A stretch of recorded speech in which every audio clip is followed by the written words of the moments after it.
If you watch many of my videos, you know me, I hate maintaining separate estates of things. Separate collections of music, separate collections of apps. You know, you get little buckets of everything everywhere these days on all your devices.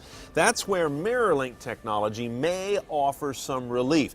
This used to be called terminal mode, a Nokia technology. It's now become part of a large consortium of companies that want to basically do this. Let you take what's on your smartphone, let that be the hub of what happens in your car, and use the display of your head unit and the amplification, maybe the radio, to just sort of serve the phone. Let me show you what I mean by that. So here I am with a Nokia Lumia, and I take a USB cable that goes into this Sony head unit, which we're using for demonstration.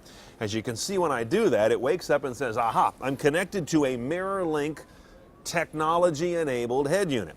It's now going to establish a connection over this cable.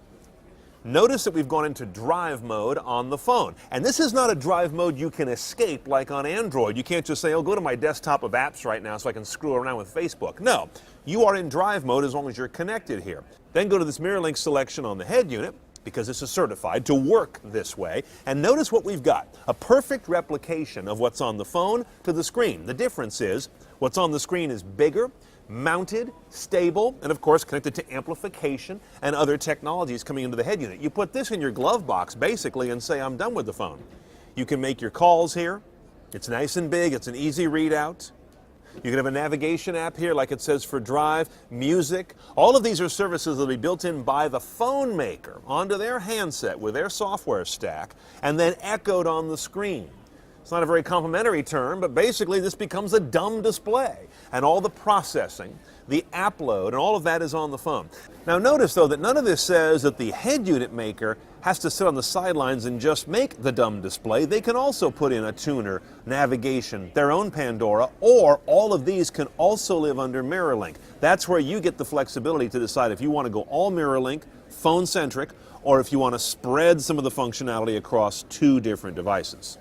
Now the roadmap on this is that the mirrorlink people in 2013 want to get app developers on board. I'm not showing you a lot of apps right here, kind of just a few basics. They want to get the app developers on board sometime around Mobile World Congress in 2013. And then the other thing I'm waiting for is when can they get an OEM supplier to the automakers to build this technology into a vehicle that comes off the factory floor. Because the aftermarket is not where the action is anymore. This has got to become something installed within factory cars. They're also talking about that taking root in 2013. So the big idea here is manage your phone, your media, your apps, your settings, your preferences, all of that here, and not have to duplicate, replicate, or recreate that on what's built into your dash. You still have the choice of doing that, but you have the choice of also simplifying.